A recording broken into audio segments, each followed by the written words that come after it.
Hello and welcome to week one of food retailing. I'm Professor Roger Hutt. As you get started in the course, I had a few kind of overall ideas I wanted to share with you.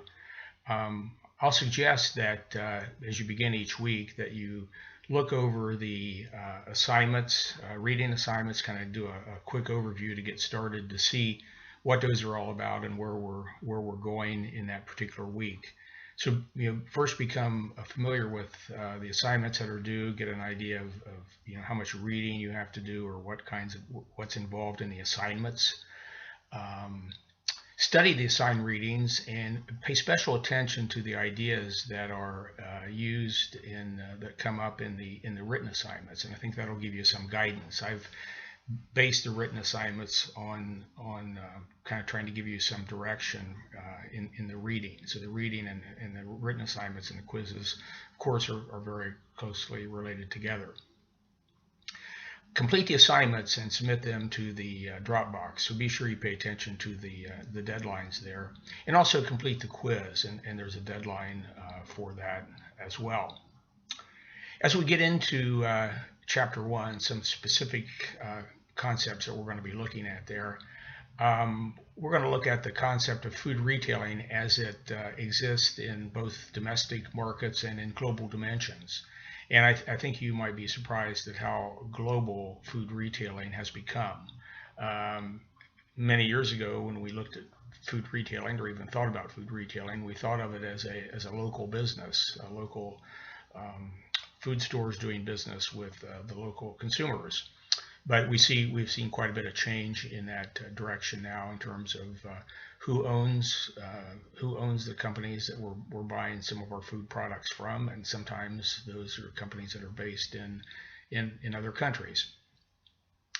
There are a number of trends that come up not only in week one but also throughout the course. And in week one, we'll be looking at the parallel trends of consolidation and increased competition in food retailing.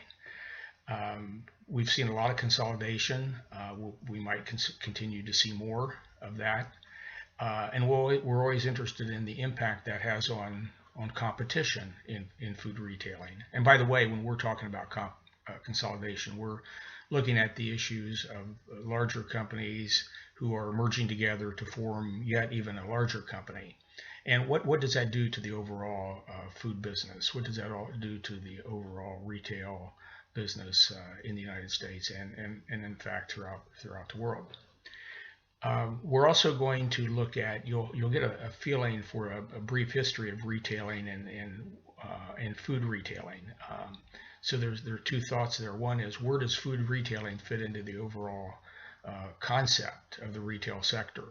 And you'll see that some interesting things going on there, that some traditional retailers that sell, who were traditionally or in the past selling non-food products, clothing, appliances, personal accessories of various types, getting into the food business, and that has changed the nature of food business at the national level and to local level. You'll see examples of companies that were once only had a small part in food retailing. Companies like Walgreens, which now have in some of their stores rather elaborate displays of food products, packaged goods for the most part, a lot of frozen products, and in certain locations, the Walgreens stores have fresh foods as well, and some produce items.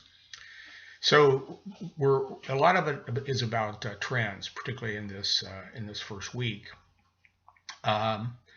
Go over the readings. I think you'll find some of those interesting. I hope you find most of them interesting, because they apply directly to what we're doing in food retailing in the world today.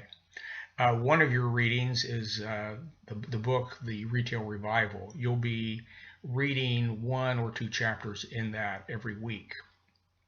And some of the other assignments, some of the other reading assignments, the United States Department of Agriculture publications, there's a few of those throughout the course. There are one or two publications from the Food Marketing Institute.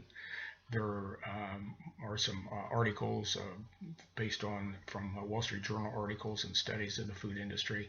So there's an array of articles about the food industry. You'll get to see a number of perspectives from a number of different authors and a number of different organizations that provide data to the food industry, that study the food industry, and that in a sense are helping us to kind of figure out where we are in retailing in food today and where the industry is headed.